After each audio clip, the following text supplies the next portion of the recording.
I'm Dr. D.D. motivational speaker, professor and a best-selling author.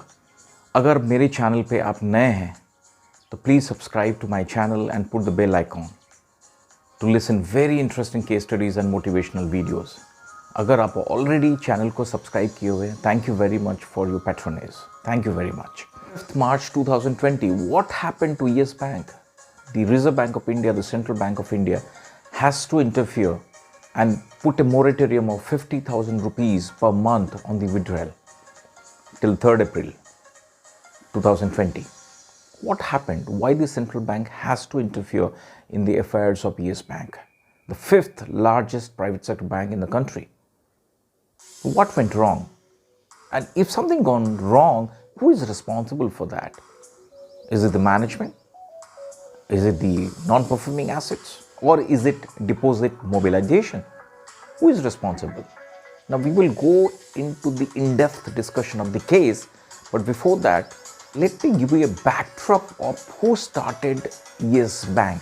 Yesbank has been started by a flamboyant banker, a Delite, a Delhi boy who did his schooling from Frank Anthony and then gone on to do his Bachelor of Arts in Sri Ram College of Commerce, New Delhi. In 1980, he completed his MBA degree from Reuters University, New Jersey, USA, with a presidential gold medal. Illustrious career, isn't it? Tremendous pedigree. Mr.Rana Kapoor, the banker by profession and a banker by heart. Now in 1980, he completed his management course from Reuters University in New Jersey, US, and joined as management trainee and started his banking career with Bank of America. He was there for 16 long years, and then when he left the bank, he was working as head wholesale business for the bank. Then from 1996 to 98, he joined NJ Granules as general manager and country head. There also he performed exceptionally well. He was a tremendous banker. And his performance in these roles, in these organizations were tremendous, really illustrious career. And he belongs to a tremendous pedigree.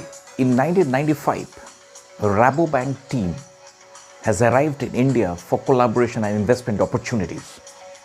At that time, Mr. Rana Kapoor, his brother-in-law, Mr. Ashok Kapur, and Harkirat Singh, three of them has given two proposals to Rabobank. One, to open the NBFC. Two, to open a bank. In 1997, the NBFC was finalized and it was set up with 9 crore Indian national rupee contribution by these three people. In 2003, three of them have sold their stakes with 10 million each, which formed the seed money to start the bank. In 2003, RBI has given them permission and license to start a bank. They started the bank with an intention of making the bank as one of the best world-class by 2015. The intention was fantastic. When they started the bank, Rana Kapoor was having 26% stake, with Ashok Kapur 11% and Rabobank International 20%. The excellent journey of yesbank continued. Unfortunately, in 2008, there was a bad incident which happened in Mumbai terrorist attack. Mr. Ashok Kapur was shot dead when he was taking dinner at Oberoi's. After his death, his wife, Mrs. Madhu Kapoor, was inducted into the board of yesbank. Rana Kapoor was not happy at all with the decision making of Mrs. Madhu Kapoor and the vice versa. So their rift has come to the forefront. Everybody was knowing that they are having a bad relationship in the board and the matters of yesbank. Now let's look at yesbank. What is yesbank? The biggest unique selling proposition USP of yesbank was to grant risky loans at high rate of interest. It is the fifth largest private sector bank in India with 18,000 employees, with 2 lakh crore plus deposits, with an asset base of 3.71 lakh crores, with a loan of 2.25 lakh crores. Along with these extraordinary figures, there is a bad figure.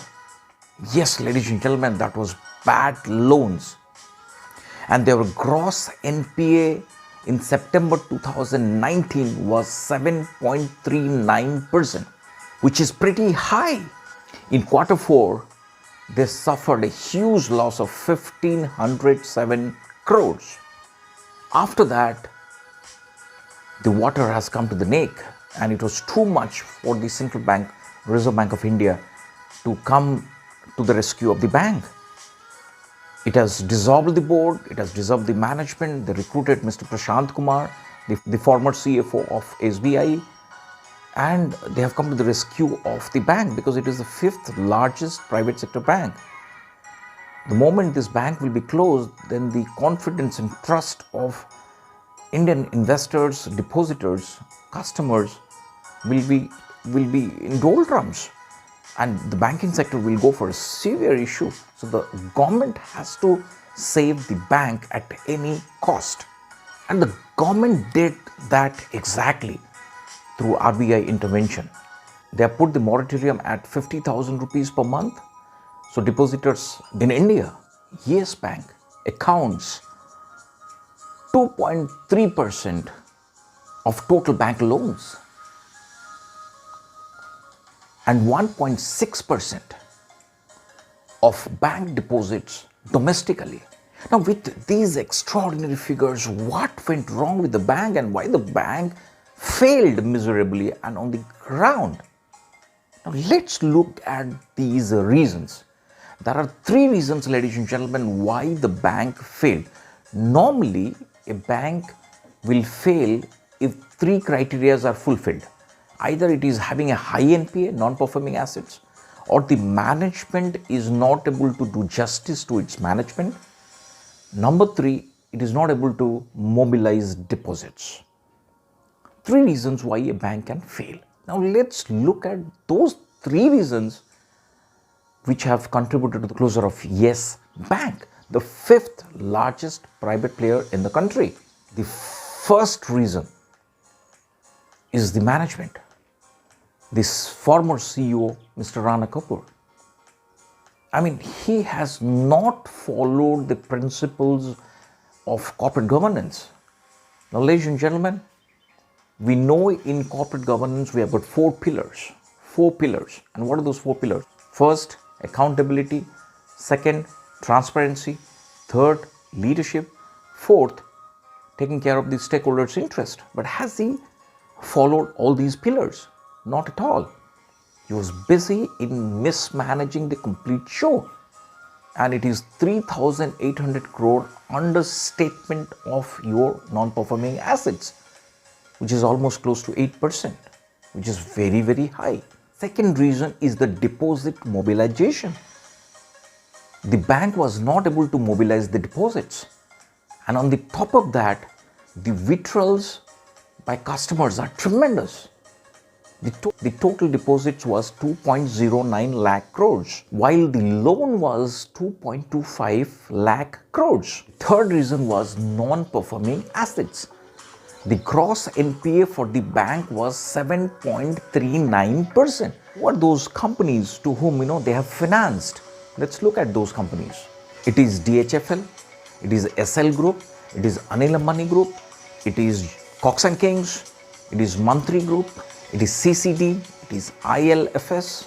All these big defaulters have contributed to the huge NPA, non-performing assets of the bank. And this is one of the major reasons which contributed to the death of Yes Bank.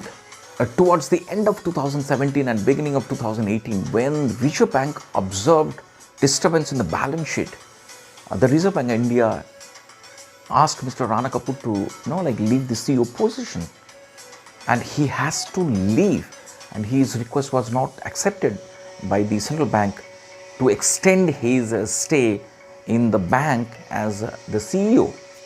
He was forced to leave. In January 2019, Mr. Ravneet Gill, the CEO of Deutsche Bank, has joined as the CEO of yesbank with the hope he will be able to turn around the bank from a loss-making situation to a profit-making situation. Remember, they were suffering 1,507 loss in Q4 results. But it was very difficult for the person to turn it around because there were no capital at all. And on the top of that, the share prices have gone down by 78%. He tried his best, but it was not possible at all to revive the bank. And finally, on 5th March 2020, Reserve Bank of India, using its power as a central bank under Banking Regulation Act 1949, it put a moratorium of 50,000 rupees for retail depositors per month till 3rd April. It put a cap that nobody is allowed to withdraw money beyond 50,000 rupees unless it is a special case like marriage, medical emergency and education loan.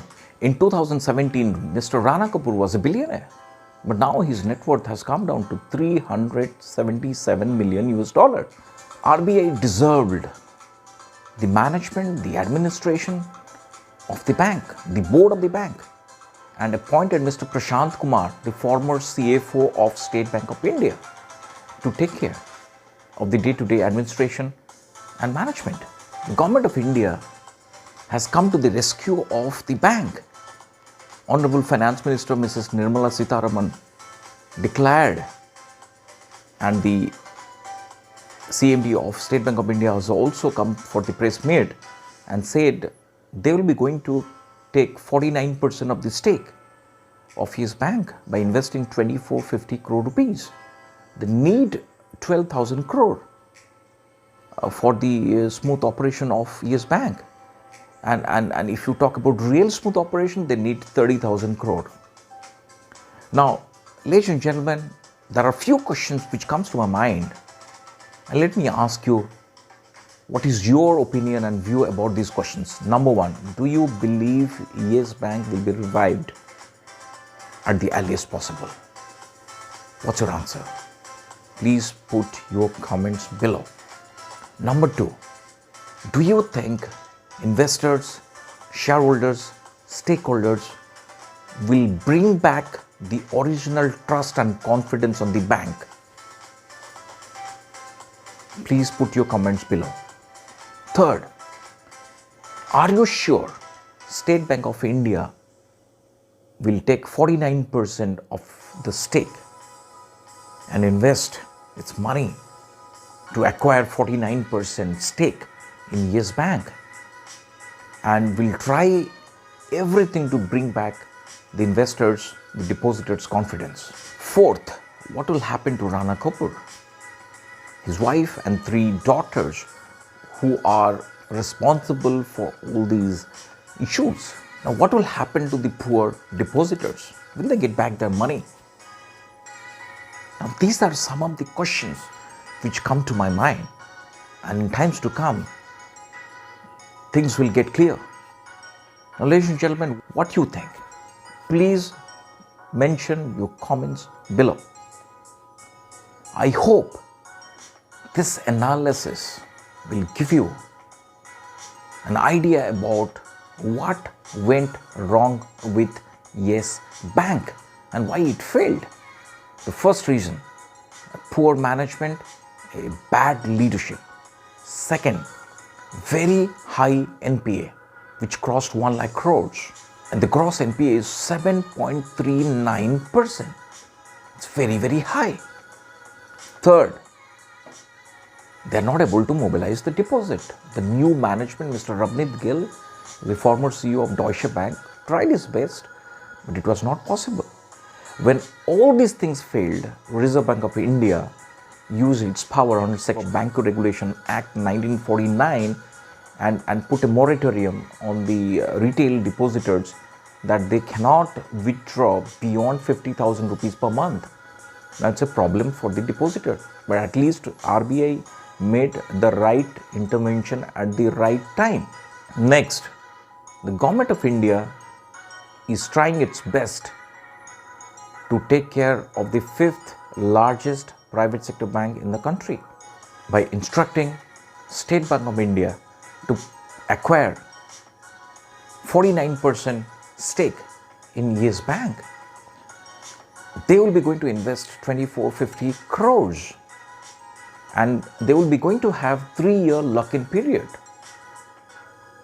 Their stake will not go below 26% at any cost for these 3 lock-in year, but maximum they will stick to 49%. Now, ladies and gentlemen, let's hope the fifth largest private sector bank, one of the best bank, will come back on its toe very soon.